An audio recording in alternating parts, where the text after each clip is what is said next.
you see a lot of it on like social media, and you see quite like a few of because some of the rooms you're unable to take pictures of. So there was a room of hell, which is very, very traumatizing. And as well in Auschwitz-Birkenau, which is the death camp, the size of it was you couldn't. The size was that impacted you as well. Impactful. It was so big. And in Birkenau, actually, we only visited the male side of it. I think it was.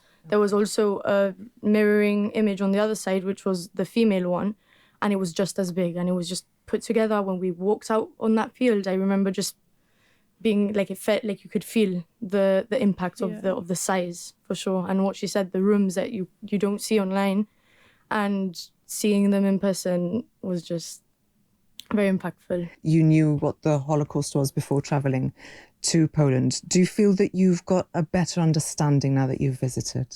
Yeah, I definitely think so. I think to see it and to fully see like the scratches on some of the walls, to understand like the depth that humanity can go to, it's very essential that I think everyone needs to see it. Yeah, that was one of the things I remember when we were on the bus back to the hotel. We were talking about like, we've seen it in the books, we've seen it in films, but when I went there, I understood like how far someone or a group of people could take that cruelty and human suffering on groups of innocent people, and that was truly crazy to even see. For me, I think that what I take away the most from there is how someone could do that. That was the question I kept on asking myself. How, like, seeing it, I thought those people saw that too, and we didn't even see the people there. We just saw the remains of it. So for someone to see what they were doing and be able to do it, that really stuck with me the most, and it's still a question I ask myself today. I think we all take a lot of things for granted, which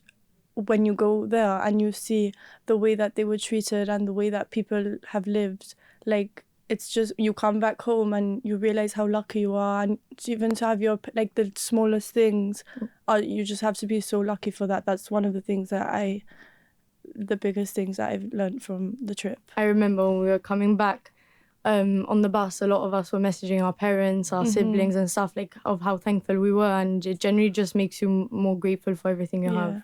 100%. So would you suggest that anyone who's thinking about taking part in this initiative, would you just 100%. definitely suggest that they go for it? 100%. For sure. The LFA does a great job. It's a non-profit organisation. All the money that goes in goes back for everyone to go. The more money that they raise means the more children our age that can go. And generally any year 12, because it's offered for year 12 who wants to go. But we also encourage any adult, any younger child that wants to go, to really take it upon themselves and go.